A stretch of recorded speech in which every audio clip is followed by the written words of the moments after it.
राज विद्यापीठ की पाठशाला उस दिन किसी शमशान की भांति शांत थी। ऊंची दीवारों और नक्काशीदार खंभों के बीच केवल शिष्यों की सांसों की आहट सुनाई दे रही थी। सभी अपने अपने आसन पर जमे हुए थे, लेकिन उनकी नजरें द्वार पर टिकी थीं। तभी भारी कदमों की गूंज सुनाई दी। शिक्षाचार्य विक्रमजीत ने कक्ष में प्रवेश किया। विक्रमजीत का व्यक्तित्व किसी दहकते अंगारे जैसा था। ऊंचा कद, गठीला बदन और आंखों में वो कठोरता जिसे देखकर अच्छे अच्छे विद्वान भी शब्द भूल जाते थे।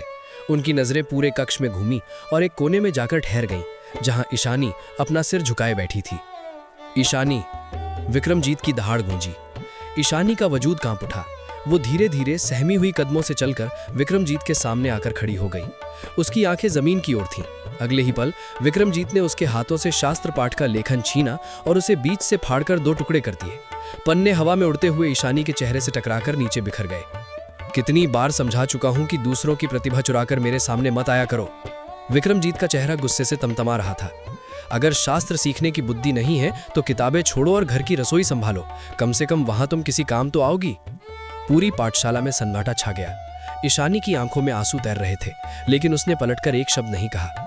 वो देख रही थी उस पत्थर जैसे चेहरे को जो उसका पति था।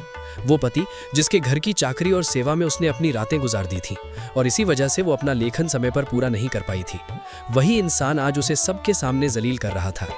जाओ यहां से, मेरी नजरों से दूर हो जाओ। विक्रमजीत ने हाथ के इशारे से उसे धिक्कारा। ईशानी बदहवास होकर पलटी, लेकिन अचानक उसके सिर में तेज टीस उठी। पाठशाला के खंभे और छत उसे घूमते हुए प्रतीत हुए।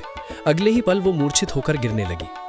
ये सब कैसे शुरू हुआ, ये समझने के लिए समय के पन्ने पीछे पलटने होंगे। महिष्मती साम्राज्य के महामंत्री थे पंडित मुनींद्र, एक अत्यंत विद्वान और नेक दिल बुजुर्ग। उनके दो ही सहारे थे। उनका इकलौता पोता विक्रमजीत, जो अपनी बुद्धिमत्ता और अहंकार के लिए मशहूर था, और दूसरी ईशानी, एक अनाथ कन्या जिसे मुनींद्र ने अपनी पोती की तरह पाला था।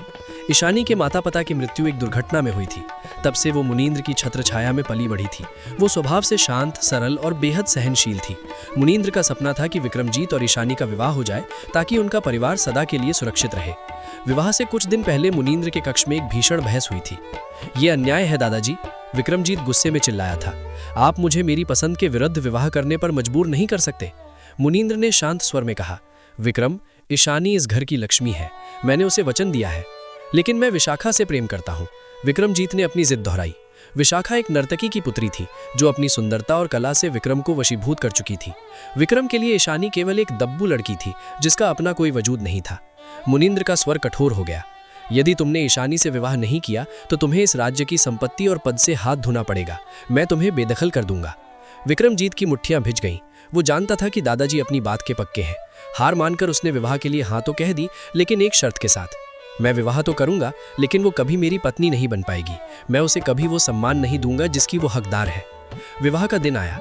मंडप सुगंधित फूलों और मंत्रों की गूंज से भरा था, लेकिन दूल्हे के चेहरे पर मौत जैसी खामोशी थी। जब पुरोहित ने पूछा, क्या आप इस विवाह को स्वीकार करते हैं, तो विक्रम के गले में शब्द अटक गए। उसने सामने बैठे दादाजी की अडिग नजरों को देखा और बहुत धीमी आवाज में स्वीकार है कह दिया। मन ही मन उसने विशाखा से माफी मांगी। मुझे क्षमा करना विशाखा, ये मजबूरी का रिश्ता है। विवाह के बाद जब विक्रमजीत ने ईशानी को वधू के रूप में देखा तो उसे केवल चिढ़ हुई। उसे ऐसी स्त्रियां पसंद थी जो अपनी बात मुखरता से रखें, न कि ईशानी जैसी जो हर बात पर सिर झुका लेती थी। सुहाग रात की वो रात किसी उत्सव की नहीं बल्कि एक सजा की तरह थी। जैसे ही विक्रम कक्ष में आया, उसने दरवाजा जोर से बंद किया। ईशानी बिस्तर के कोने पर सिमटी बैठी थी। क्या सोच रही थी ईशानी? विक्रम ने जहल भरे स्वर में कहा कि मैं कोई नायक बनकर आऊंगा और तुम्हें प्रेम करूंगा। ये भूल कभी मत करना। तुम मेरे लिए केवल एक मजबूरी हो जिसे मुझे ढूंढना है। ईशानी की आंखों से एक आंसू टपक कर उसके लाल जोड़े पर गिरा। उसने बहुत कोमल आवाज में कहा, मैंने आपसे कभी कोई उम्मीद नहीं की। विक्रम ने उसे नजरअंदाज करते हुए अपना बिस्तर अलग लगाया और सो गया। अगले दिन से विक्रम ने ईशानी को परेशान करने का कोई मौका नहीं छोड़ा। वो जानबूझकर उसे महल के भारी कामों में उलझाए रखता ताकि वो अपनी पढ़ाई, शास्त्र पाठ न कर सके। वो चाहता था कि ईशानी खुद हार मानकर मुनींद्र से कह दे कि वो इस घर में नहीं रहना चाहती। समय बीतता गया। विक्रम का व्यवहार दिन ब दिन और भी क्रूर होता गया। एक कड़ाके की ठंडी रात विक्रम ने ईशानी को हुक्म दिया कि वो उसके सारे भारी वस्त्र अपने हाथों से धोए, वो भी शीतल जल से। ईशानी का बदन ठंड से कांप रहा था, लेकिन उसने विरोध नहीं किया। वो पिछवाड़े में जाकर पानी के हौज के पास बैठ गई। घंटों वस्त्र धोते धोते उसकी उंगलियां नीली पड़ गईं। जब वो वस्त्र लेकर कक्ष में लौटी तो विक्रम रस पी रहा था। ये रस बहुत कड़वा है, विक्रम ने पात्र पटकते हुए कहा। तुम्हें दंड मिलना चाहिए। जाओ पूरी रात बालकनी में खड़ी रहो। दिसंबर की वो सर्द रात और बर्फीली हवा। ईशानी बिना किसी ऊनी वस्त्र के बाहर खड़ी रही। वो धीरे धीरे फर्श पर सिमट गई। घंटों बीत गए। विक्रम अपने काम में इतना मशगूल हुआ कि उसे ईशानी का ख्याल ही नहीं रहा। जब 3 पहर बाद उसकी नींद खुली और उसने बालकनी का द्वार खोला तो उसके होश उड़ गए। ईशानी लगभग बेसुध पड़ी थी। उसका शरीर बर्फ की तरह ठंडा था। उस पल पहली बार विक्रम के भीतर कुछ टूटा। उसने दौड़कर ईशानी को अपनी बाहों में उठाया। ईशानी, आंखें खोलो। उसकी आवाज में पहली बार घबराहट थी। उसने उसे कंबल में लपेटा और आग जलाई। ईशानी ने अर्ध बेहोशी में विक्रम के गर्म हाथों का स्पर्श महसूस किया। उसे लगा कि शायद उसका पति बदल रहा है, लेकिन जैसे ही विक्रम को एहसास हुआ कि वो क्या कर रहा है, उसने अपना हाथ झटक लिया। उसका अहंकार उसके प्रेम या करुणा पर भारी पड़ गया। अगले दिन ईशानी को तेज बुखार था, लेकिन वो फिर भी पाठशाला गई क्योंकि उसे अपना लेखन जमा करना था। जब उसकी सखी नलिनी ने उसकी हालत देखी तो उसने अपना लेखन ईशानी को दे दिया ताकि वो आचार्य के कोप से बच सके। यही वो क्षण था जहां से ये भाग शुरू हुआ था। विक्रमजीत ने उस लेखन को चोरी का नाम देकर पूरी पाठशाला के सामने ईशानी का अपमान किया। जब ईशानी बेहोश होकर गिरने लगी तो विक्रम ने उसे अपनी बाहों में थाम लिया। आसपास के शिष्यों ने जब कानाफूसी शुरू की तो विक्रम दहाड़ उठा। शांत हो जाओ, ये मेरी पत्नी है, इसके विरुद्ध एक शब्द भी मुझे स्वीकार नहीं। उसने उसे गोद में उठाया और राजमहल की ओर दौड़ा। वैद्य ने उसे खूब खरी खोटी सुनाई। यदि अपनी पत्नी की रक्षा नहीं कर सकते तो उसके सम्मान की बात मत करो। विक्रम उस रात सो नहीं सका। वो ईशानी के लाल पड़ चुके चेहरे को देखता रहा। उसे पहली बार अपनी ज्यादती का एहसास हुआ। लेकिन ईशानी, जब उसे होश आया तो उसकी आंखों में अब वो डर नहीं था। उसकी आंखों में एक अजीब सी शांति थी, वो शांति जो टूटने के बाद आती है। उसने विक्रम की ओर देखा और बहुत धीमे स्वर में कहा, विक्रमजीत जी, अब बस, मैं अब और सहन नहीं कर सकती। मुझे आपसे अलग होना है। विक्रम के पैरों तले जमीन खिसक गई। जो वो हमेशा से चाहता था, आज जब वही शब्द ईशानी के मुंह से निकले तो उसके सीने में एक अजीब सा दर्द उठा। ईशानी के उन शब्दों ने, मुझे आपसे अलग होना है, ने विक्रमजीत के अहंकारी वजूद की नींव हिला दी थी। वो कक्ष में बुत बना खड़ा रहा जबकि ईशानी ने कांपते हाथों से अपना सिर थाम लिया। बुखार की तपन अभी कम नहीं हुई थी, लेकिन उसके आत्मसम्मान की अग्नि उससे कहीं अधिक तेज थी। तुम होश में तो हो? विक्रम ने हकलाते हुए पूछा। तुम जानती भी हो कि इस साम्राज्य में महामंत्री की पोती और मेरी पत्नी का अलग होना कितनी बड़ी बात होगी? ईशानी ने अपनी लाल भीगी आंखें उठाईं और सीधे विक्रम की आंखों में झांका। अन्याय सहना महानता नहीं, कायरता है आर्यपुत्र। आपने मुझे सबके सामने जलील किया, मेरी मेहनत का मजाक उड़ाया और मुझे चोर कहा। अब इस रिश्ते में सिवाय कड़वाहट के कुछ शेष नहीं बचा। विक्रम कुछ कहना चाहता था, लेकिन ईशानी ने अपना चेहरा मोड़ लिया। वो उसी रात अपना सामान समेटकर महल के उस हिस्से में चली गई जहां वो विवाह से पहले रहती थी। मुनींद्र ये सब देख रहे थे, लेकिन उन्होंने हस्तक्षेप नहीं किया। उन्हें पता था कि जब तक विक्रम को अपनी गलती की चुभन महसूस नहीं होगी, वो कभी पुरुष से इंसान नहीं बन पाएगा। 1 सप्ताह बीत गया। ईशानी अब पाठशाला में विक्रम से नजरें तक नहीं मिलाती थी। वो नलिनी के साथ बैठती और अपना कार्य पूर्ण निष्ठा से करती। उधर विक्रम का मन अब पढ़ाने में नहीं लगता था। उसकी नजरें अनचाहे ही उस कोने की ओर मुड़ जाती जहां ईशानी अब नहीं बैठती थी। इसी बीच विशाखा ने विक्रम से मिलने का संदेश भेजा। विक्रम को लगा कि शायद विशाखा के पास जाने से उसके मन की ये बेचैनी शांत हो जाएगी। वो संध्या के समय गुप्त रूप से उससे मिलने पहुंचा। विक्रम, मैं कब से तुम्हारा मार्ग देख रही थी, विशाखा ने अपनी रेशमी आवाज में कहा। सुना है तुमने उस दब्बू लड़की को महल से निकाल दिया। अब तो हमारे मिलन का मार्ग साफ है। विक्रम ने विशाखा की ओर देखा। उसकी सुंदरता वही थी, उसकी अदाएं वही थी, लेकिन आज कुछ बदल गया था। विशाखा की बातों में ईशानी के लिए जो तुच्छता थी, वो विक्रम को पहली बार चुभने लगी। उसने मुझे नहीं छोड़ा विशाखा, मैंने उसे मजबूर किया, विक्रम ने सपाट स्वर में कहा। तो ये तो अच्छी बात है ना, विशाखा हंसी। मुझे महामंत्री की संपत्ति और इस महल का वैभव कब देखने को मिलेगा? विक्रम, क्या तुमने दादाजी से बात की? विक्रम के मस्तिष्क में बिजली सी कौंधी। विशाखा को उसके दुख या उसकी ग्लानि से कोई लेना देना नहीं था। वो तो केवल महामंत्री के पद और वैभव की आकांक्षी थी। उसे ईशानी का वो चेहरा याद आया जिसने बिना किसी लालच के उसकी हर प्रताड़ना को मौन रहकर सहा था। विक्रम बिना कुछ कहे वहां से उठकर चल दिया। उसे अपनी पसंद पर पहली बार घृणा महसूस हुई। महल लौटते समय विक्रम का रथ उसी स्थान पर रुका जहां उसने एक बार ईशानी को बीच रास्ते में उतार दिया था। उसे याद आया कि कैसे वो असहाय होकर खड़ी थी और उसने पीछे मुड़कर भी नहीं देखा था। अगले दिन विक्रम ने खुद को बदलने का निश्चय किया। उसने पाठशाला में ईशानी के पास जाकर बहुत धीमी आवाज में कहा, ईशानी, क्या आज तुम मेरे रथ में चलोगी? मुझे तुमसे कुछ आवश्यक बात करनी है। ईशानी ने सिर उठाए बिना उत्तर दिया। क्षमा करें आचार्य, मुझे नलिनी के रथ से जाना है और अब हमारे बीच ऐसी कोई बात शेष नहीं रही जो आवश्यक हो। विक्रम अपमानित महसूस कर सकता था, लेकिन आज उसके भीतर केवल दुख था। उसने हार नहीं मानी। वो रोज ईशानी के लिए कुछ ना कुछ करने लगा। कभी उसके कक्ष के द्वार पर ताजे गुलाब रख देता, तो कभी उसके लिए विशेष लेखन सामग्री मंगवाता। एक दिन पाठशाला में लेखन प्रतियोगिता थी।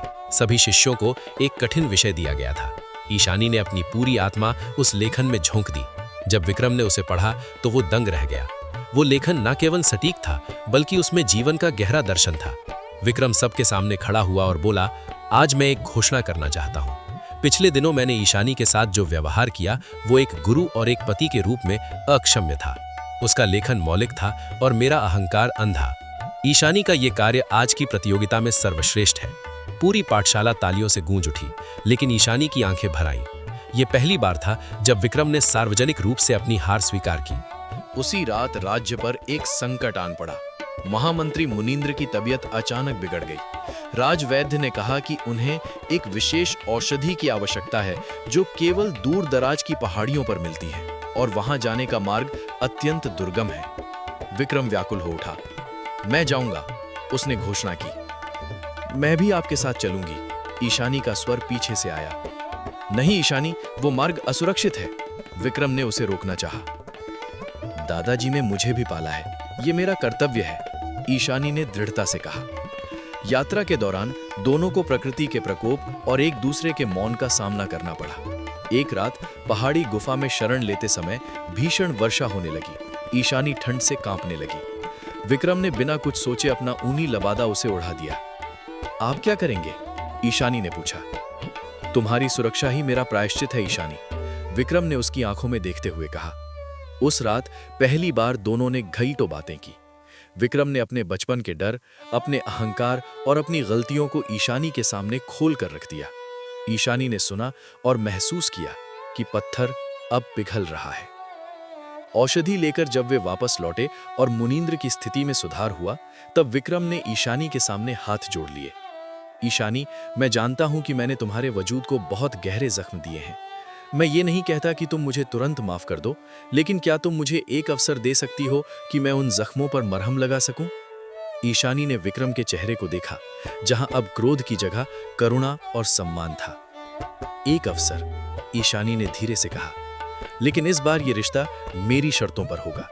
जहां सम्मान नहीं, वहां ईशानी नहीं। विक्रम ने मुस्कुराते हुए उसका हाथ थाम लिया। स्वीकार है। लेकिन तभी महल के द्वार पर विशाखा आ पहुंची। उसके साथ राज्य का सेनापति था। विशाखा के चेहरे पर एक कुटिल मुस्कान थी। इतनी जल्दी खुश मत हो विक्रम, अभी एक ऐसा रहस्य खुलना बाकी है जो ईशानी के वजूद को राख कर देगा। महल के द्वार पर खड़ी विशाखा की आंखों में प्रतिशोध की ज्वाला थी। उसके साथ खड़ा सेनापति जयवर्धन, जो वर्षों से महामंत्री मुनींद्र के पद पर आंखें गड़ाए बैठा था, मुस्कुरा रहा था। कैसा रहस्य विशाखा? विक्रम ने ईशानी को अपने पीछे करते हुए गरज कर पूछा। विशाखा ने एक पुराना ताम्रपत्र निकाला और उसे सबके सामने लहराया। विक्रम, जिस ईशानी को तुम एक अनाथ और बेसहारा लड़की समझकर दया कर रहे हो, वो असल में इस राज्य के सबसे बड़े गद्दार सत्यव्रत की पुत्री है। वही सत्यव्रत जिसने 20 वर्ष पहले सीमा के द्वार शत्रुओं के लिए खोल दिए थे। महल के गलियारे में सन्नाटा पसर गया।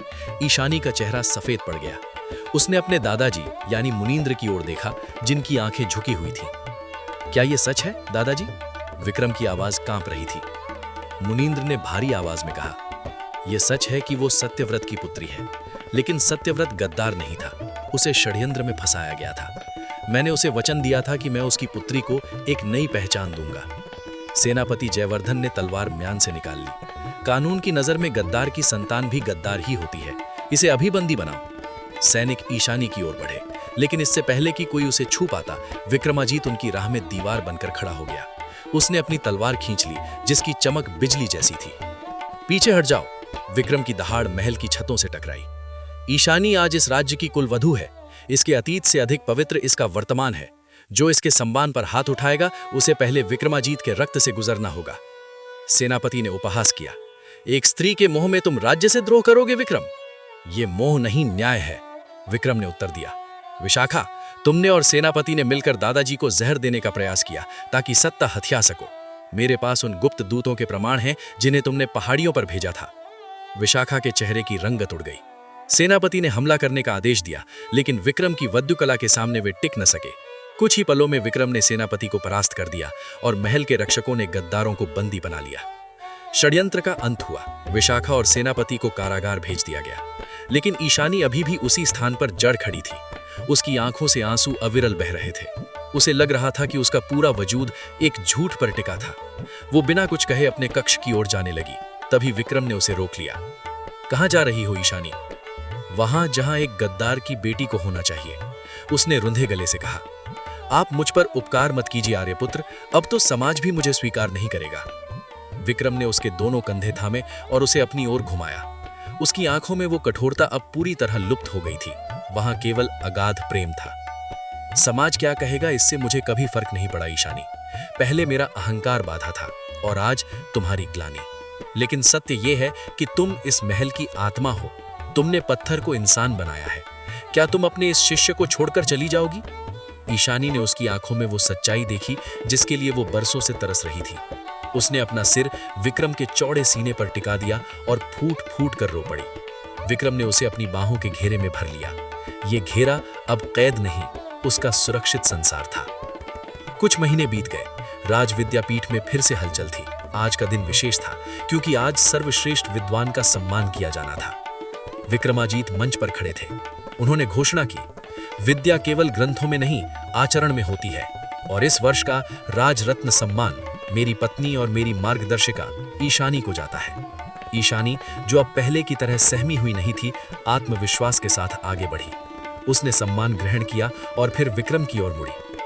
इस सम्मान की असली अधिकारिता वो सहनशीलता है जो मुझे इस परिवार से मिली है, ईशानी ने सभा को संबोधित करते हुए कहा। जब वे दोनों रथ में बैठकर महल की ओर लौट रहे थे तो सूर्यास्त की लालिमा उनके चेहरों पर चमक रही थी।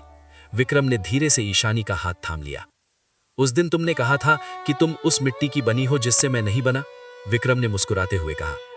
तो क्या अब आप उस मिट्टी को समझ पाए? ईशानी ने शरारत से पूछा। पूरी तरह तो नहीं, लेकिन अब मैं उस मिट्टी में अपनी पूरी जिंदगी गुजारने को तैयार हूं। रथ राजमार्ग पर बढ़ता गया।